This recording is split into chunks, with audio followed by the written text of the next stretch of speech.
আজকের প্রধান শিরোনাম, জনমনে ক্ষোভের জন্ম দিয়ে কিভাবে নতুন বাংলাদেশের অংশ হবেন বললেন উপদেষ্টা আসিফ।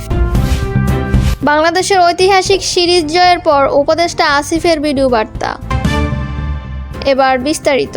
জনমনে ক্ষোভের জন্ম দিয়ে কিভাবে নতুন বাংলাদেশের অংশ হবেন বললেন উপদেষ্টা আসিফ। অন্তর্বর্তী সরকারের যুব, ক্রীড়া এবং শ্রম ও কর্মসংস্থান উপদেষ্টা আসিফ মোহাম্মদ সজীব ভুঁইয়া চাঁদাবাজি আর দখলদারিত্বের রাজনীতির বিশেষ কঠোর হুঁশিয়ারি বার্তা দিয়েছেন। শনিবার সামাজিক যোগাযোগ মাধ্যমে ফেসবুকে এক স্ট্যাটাসে এক বার্তা দেন।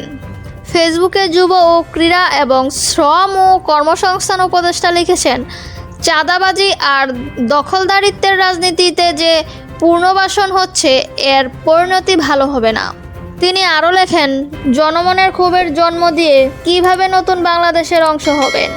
এর আগেও এক স্ট্যাটাসে তিনি লিখেছেন, আওয়ামী লীগের পরিণতি থেকে শিক্ষা নেওয়া উচিত। চাঁদাবাজি আর দখলদারিত্বের পুরো প্যাটার্ন অনুসরণ করলে জনগণ কর্তৃক প্রত্যাখ্যাত হতে সময় লাগবে না।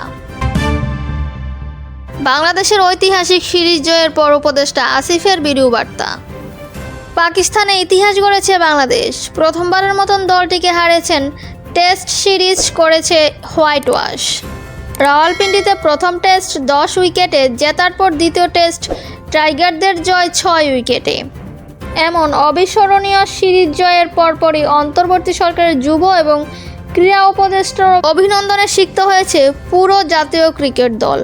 মঙ্গলবার 3 সেপ্টেম্বর সচিবালয়ে যুব ও ক্রীড়া উপদেষ্টা আসিফ মোহাম্মদ সজীব ভুঁইয়া বললেন, জুলাই বিপ্লবের স্পিরিট কাজে লাগিয়ে নিজেদের যোগ্যতা প্রমাণ করেছেন জাতীয় দলের খেলোয়াড়রা। এরপর দেওয়া এক ভিডিও বার্তায় তিনি বললেন, দেশের এই ক্লান্তি লগ্নের ক্রীড়া অঙ্গন থেকে আমরা একটি সুখবর পেয়েছি। বাংলাদেশের জাতীয় ক্রিকেট দল পাকিস্তানের সঙ্গে যে টেস্ট সিরিজ ছিল, 2টি জেতার মাধ্যমে পাকিস্তান ক্রিকেট দলকে হোয়াইট ওয়াশ করেছে। আমি জাতীয় দলের সকল খেলোয়াড়, কোচ সহ অফিসিয়ালদের অভিনন্দন ও শুভেচ্ছা জানাচ্ছি। তিনি আরও বললেন, দেশের এই ক্লান্তি লগ্নে এই খবর জনগণের মধ্যে কিছুটা হলেও স্বস্তি সঞ্চার করবে।